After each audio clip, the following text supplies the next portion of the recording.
अभी हमने पढ़ा कि कैसे जैविक कारक होते हैं, जैविक कारक में क्या क्या चीज़ें आती हैं, उत्पादक, उपभोक्ता या घटक। अब पढ़ते हैं भौतिक कारण। भौतिक कारण में सबसे पहला है तापमान, जीवों की क्रियाओं को प्रभावित करता है। सूर्य का प्रकाश, ऊर्जा का एक बहुत अच्छा स्रोत या मुख्य स्रोत जो हमें मिलता है वो है सूर्य का प्रकाश। जल, जीवन का आधार, बिना जल की कोई जीवन संभव नहीं है। आर्द्रता, वायु में नमी बनाए रखने के लिए कार्य करता है। वायु श्वसन क्रिया में सहायक होती है। फिर है अकार्बनिक कारण, जैसे मिट्टी पौधों का आधार व पोषण होता है। खनिज, नाइट्रोजन व फास्फोरस वृद्धि के लिए ज़रूरी है। चट्टानें मिट्टी का निर्माण करती हैं, चट्टानें जब टूटती हैं तो मिट्टी का निर्माण होता है। जो उसके बाद आता है कार्बनिक कारक, ह्यूमस। ह्यूमस जो होता है मृत जीवों के सड़े गले अवशेष होते हैं।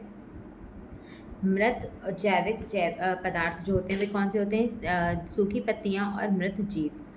अब है पाचन का कार्य क्या होता है? पाचन ऊर्जा के प्रवाह जो होता है, ऊर्जा के प्रवाह को एक दिशा प्रदान करना। पहले जैसे घास ने खरगोश ने क्या खाया? घास ने खाया। खरगोश ने घास खाया।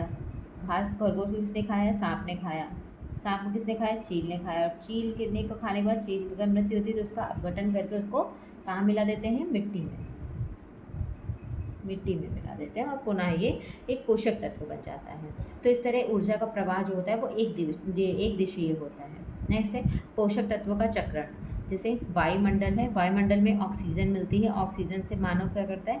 श्वास के ज़रिए वो अपने अंदर लेता है। और CO2 ये आपकी ऑक्सीजन लेता है और इसको CO2 को निष्कासित करता है। CO2 क्या करती है? वायुमंडल में मिल जाती है। वायुमंडल से मिल करके वह पुनः पेड़ पौधों के माध्यम से क्या करती हैं? फिर से O2 का निर्माण करती है। ये CO2 यहाँ पे आई और इसने क्या किया? O2 का निर्माण किया। तो ये होता है पोषक तत्वों का चक्रण भी इसी तरह पाचन तंत्र के कार्य होते हैं। पोषक तत्वों का चक्रण भी इसी तरह से चलता रहता है।